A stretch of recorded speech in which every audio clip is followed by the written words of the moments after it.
გამარჯობათ მეგობრებო, ამასთან დაკავშირებით ვფიქრობ აუცილებლად უნდა ჩამეწერა და მომეწოდებინა თქვენთვის ეს ინფორმაცია.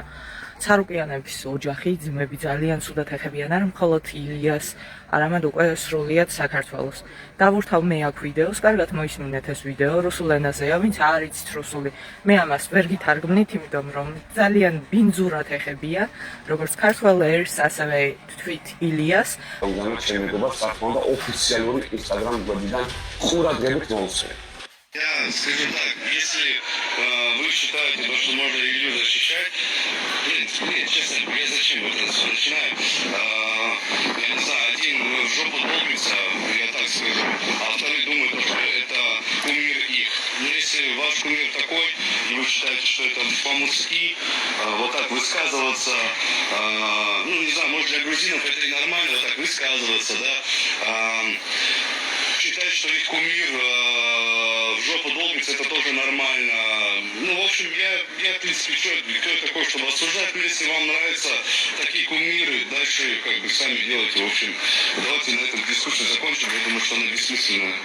Я много что понимаю и, в принципе, понял к этому разговору. მაგრამ უყურეთ რაშია საქმე, როცა ხარ სპორტსმენი, აუცილებლად უნდა გააგაჩენდეს საკუთარი თავის თვით კონტროლი, არ უნდა საუბრობდე მსგავს რაღაცეებს, ასე უზრდელურად, ну შეგიძლია იქ რაღაცა ვითომ იტრეშთოქაო, მაგრამ ეს ტრეშთოქი აღარ არის, როცა მთელს მსოფლიოს მასშტაბით ეხები კონკრეტულ ქვეყანას და იმ ქვეყნის წარმომადგენელ ხალხს.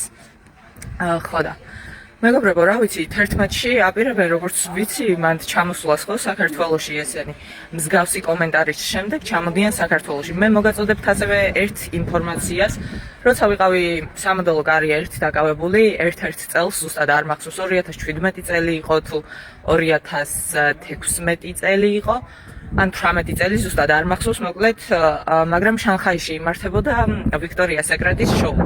იმის გამო, რომ ვიქტორია სეკრეტის ერთ-ერთმა მოდელმა უბრალოდ ასე აჩვენა ვიდეოში, ანუ თვალი აიწია და ჩინელებმა ეს მიიღეს დამცირებად და დამამცირებელ ჟესტად, როცა ჩაფრინდა ეს სეკრეტის მოდელი, ის უბრალოდ არ შეუშვეს აეროპორტში და სამუდამო დეპორტით გააბუნძულეს უკან ამერიკისკენ. თუ ევროპისკენ არ ვიცი, სად გააბუნძულეს, მაგრამ გააკეთეს ასეთი რაღაცა. ხო და სპორტში ზოგადად ჯანსაღი კონკურენცია ეს აუცილებელიც კი არის. კონკურენცია თუ არ იქნება სპორტში, მაშინ სპორტსმენი ვერც განვითარდება და ვერც ვერაფერი. UFC-ში და მსგავს ორგანიზაციებში აუცილებელია ტრეშთოქი, რადგან გაიყიდოს ბილეთები კარგად.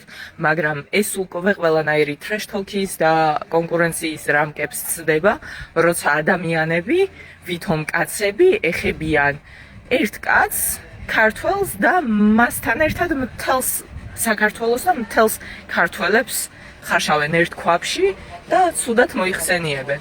ანუ ამასთან დაკავშირებით ვფიქრობ სერიოზული რეაგირება არის ხალხო საჭირო, ეს არ არის გასატარებელი თემა და არ მგონია ვინმეს ეს გაეტარებინა. ნახვამდის.